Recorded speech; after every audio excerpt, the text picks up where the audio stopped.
Mixu, thank you for joining us for this interview. How are you, first of all? Thank you. Pleasure to be here. I'm great, thank you.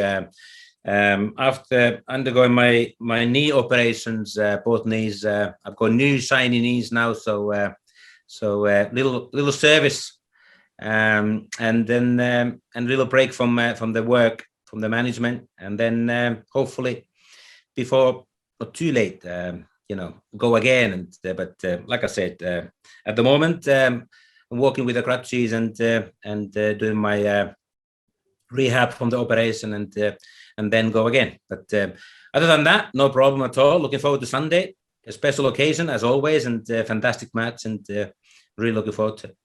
Yeah, it'll be a fantastic occasion on Sunday, and it's good to hear that you're fit and healthy, and you'll be able to walk without pain, which is fantastic for you. Now, let's talk about the Edinburgh Derby and your experiences in Edinburgh Derby. We can't really speak about this, can we, without starting with that 6-2 game. What was your feeling going into that one, first of all? Because you'd obviously had a few experiences of a derby atmosphere, but this one obviously was extra special. Yeah, we had a wonderful era. We had a wonderful team, wonderful management those days, and talking about the era, we were always confident going into Edinburgh derbies. We were always confident that we would come out with trumps. We had that because of the results, because of the players we had, and mentally strong players, and obviously players who produced it on the pitch as well. So this match was no different.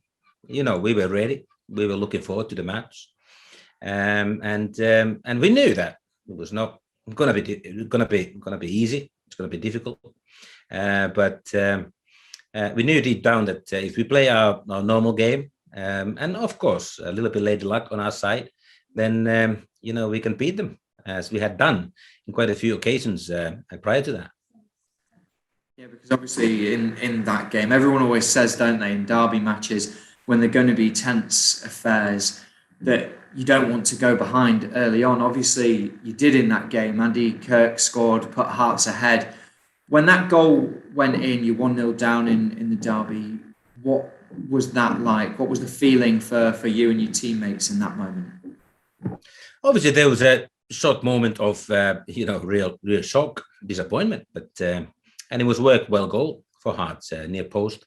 Andy Kirk was a goal scorer, and he put them 1-0 up. But like I said earlier, there we had mentally strong characters in the team. We had experience in the right amount and right places, and we were not too phased by it. Deep down, I think everybody believed we can come back and we can come out victorious. But of course, it was a shock. It was whoever scores that first goal gets the upper hand, and those derby matches are cup finals, like everybody says. It's mentality-wise, it is very important that you control yourself, discipline-wise. But also, if there's a setback like we had that night, early doors, and go 1-0 down, keep believing in the game plan. Remember the game plan, and keep executing it. And that's what we did. And thankfully, we're very fortunate that half time was obviously we turned the game, and we managed to score a couple of goals before half time, and then went on from there. I'm going to say you could really sense that kind of self-belief and confidence that you mentioned in the team, because you responded pretty much immediately. Talk us through your first goal. It was a real sniffer dog goal, put it that way. A fox in a box, if you like. I remember that cross coming in to the back post. I was first to react. I knew that Ulrich, being a tall player, he would be the favourite to win that header. And he managed to knock it down to the goal mouth, and I anticipated that ball landing there, and luckily it was there. So easy task for me to put it in, but very important, and delighted when I saw that we had equalised. Absolutely, because from that point, the team, and you could see the confidence in terms of the play and the chances you created, never really looked back. It just spurred you all on, didn't it? No, it was, we were hungry for victory, like every game. Never mind the Edinburgh Derbies, which certainly are special occasions. And that match was no different. Our home ground, Hibs supporters, vast majority. It was great. Then the way the evening panned out in the end was fantastic. What a feeling!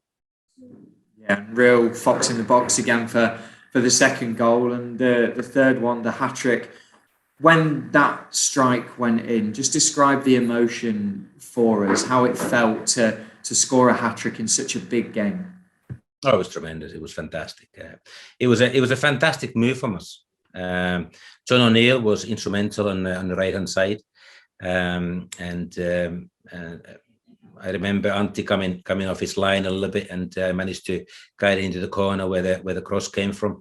The feeling afterwards was unbelievable. To have that 2-goal cushion to your arch rivals was great, and hence we did a little jiggle with Franck, after that, and it was great. We used to do that jiggle after training in the shower every now and then, and just being fools, just messing around and blah blah blah. But no, it was a fantastic feeling, and obviously, although we went 3-1 up, the game wasn't finished. That time, we carried on. We were dangerous. I believe that almost every attack. We felt that we could score. I remember Antti Niemi being in Hearts goal that night, and obviously my teammate for Finland national team at the time. He made numerous of saves to keep the scoreline down. And then after the match, he came to me and he said, "What was the final score? How many did you score?" He just lost the count. I said, "Well, I had the ball in my in my arm, so I think he guessed pretty much straight away." And but it was that those comments I think typified. That every time we got the ball and we were really dangerous on a counter attack. We had real pace with the David Zitellis and the midfield and strong ball winners in the midfield and obviously from the fullback areas as well. We were really positive and good legs in the midfield. And then never you can never talk about matches like that and that era without talking about Russell, the magician. Fantastic, great. He can create, goal from nothing. He was on song. He was fantastic that night as well, and it was a brilliant team performance from all of us, and it was a wonderful night.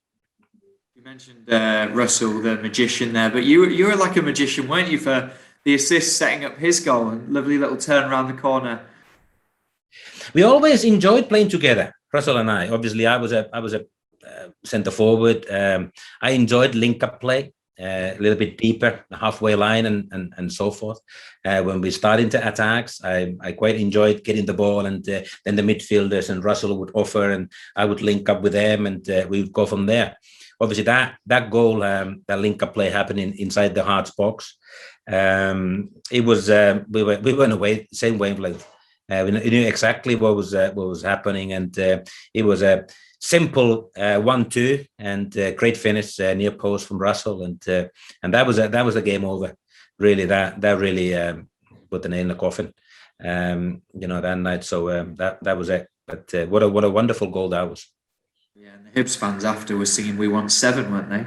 Yeah, I remember. Yeah, but the famous scoreline 7-1, but. No, we settled with 6-2. 6-2 was good. Well, for the fans, it would have been nice to have scored 7, but let's not get too carried away and let's settle with 6. Absolutely, I don't think anyone would complain if that was the scoreline this weekend either. What was it like at the end of the game for you to celebrate with your teammates in front of the fans? Obviously, they were absolutely ecstatic. Oh, it was brilliant. Like every match, we won Easter Road and away. The fans were super, absolutely brilliant.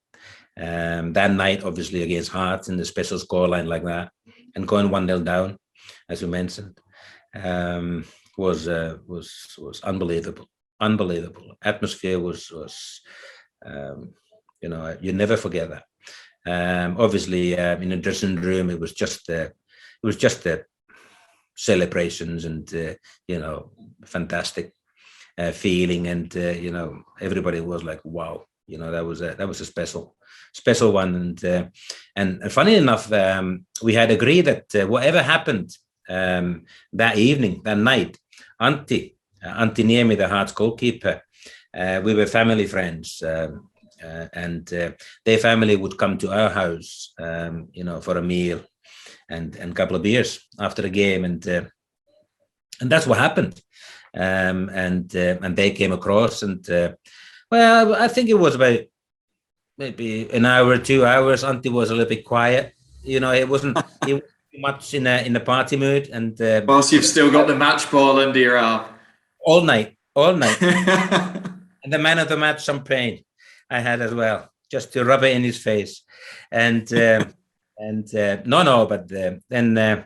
then he melted, he was able to shake it off, and we had a great night. But it's quite bizarre that opponent goalkeeper and the other team centre forward, spend the dinner together at one's house. So, but it was good. We were good buddies, and still are, and but. It even makes it sweeter to score 3 past Antti. Absolutely. And to make it kind of even sweeter, you wrote your name in the Edinburgh Derby record books as well. Obviously, the first Hibs player to score a hat-trick in that fixture since Pat Quinn in 1967. That must mean a lot to you as well. Obviously, it's a nice to realise that, but it is always a team performance. Nobody scores goals on his own. You need assists, and if anybody, I needed assists, and I did. We had a wonderful team, and great team performance, and many players who were so creative. Alec McLeish really built a good team.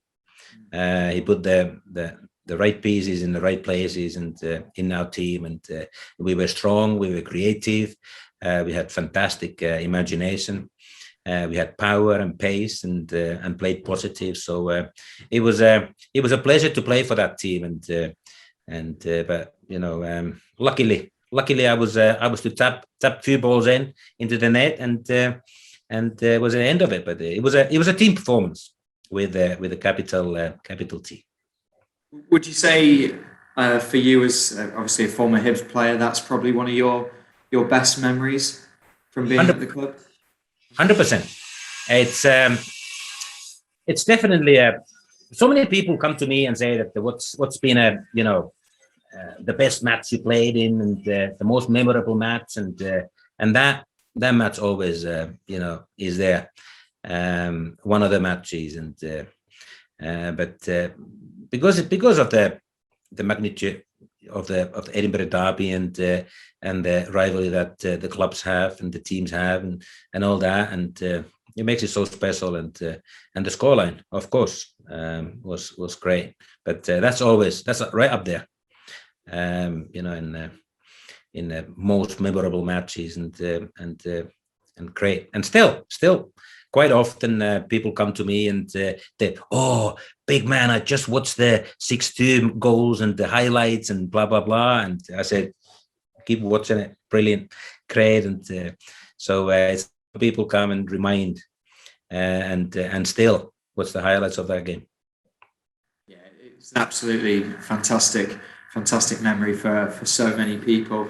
And obviously, we're doing this ahead of the Edinburgh Derby. Do you still keep an eye out, see what Hibernian are doing? Of course I do. Every result, I'm there. I want Hibs to do well. After 4 matches, it's been a fantastic start to the season. It is early doors, but it is a good start. So hopefully that gives the boys a lot of confidence, and they take back confidence to Sunday and do well. Absolutely, Hibs is close to my heart, and always look out for the result, and wherever I am, all over the world, and all that. But my home is still in Scotland, so I'm not too far. But it's recently I've been working abroad, but now I'm doing my rehab in Scotland, and it's good to be back here. Yeah, absolutely. It's definitely good to be back in Scotland. And just kind of finally, you said obviously you're doing your rehab. You had a coaching job at Hong Kong. What's next for you? Is that the kind of line of work you want to get straight back into once you've finished your rehab with your knees? Well, eventually, yes. I love coaching. I love management. Given an opportunity of a good challenge, definitely that is something that I'm keen on doing. But in the meantime, I work for UEFA. Also, I work at the Euro as a technical observer, one of the members of the observers group. Same applies now with the Champions League. So the first round, I've got a match to analyze and do a report how teams play tactically, defensively, offensively, transitions, plays, coaching decisions, goals, why the goals were scored, and stuff like that. So it is quite deep analysis of the match, and so I enjoy obviously doing that. So every round of the Champions League, I'll be assigned to a match and analyze that and do a report, and so I'm looking forward to that, and obviously seeing the top football, seeing the latest trends and development of how the top teams develop their game, from the individual positions to the team tactics. That is great. But like I said, once I'm back in walking pain free and ready, then I look for the next challenge, wherever that might be. But until that, I stay in Scotland and enjoy Scottish rain. It was really nice before you came back from you. Oh, sorry about that. It's my fault. We'll blame you. Mixu, it's been absolutely fantastic catching up. Thank you so much for joining us, and fingers crossed we'll get a positive result on Sunday. Absolutely. Anytime. And come on the Hibs. Hopefully Sundays are our day.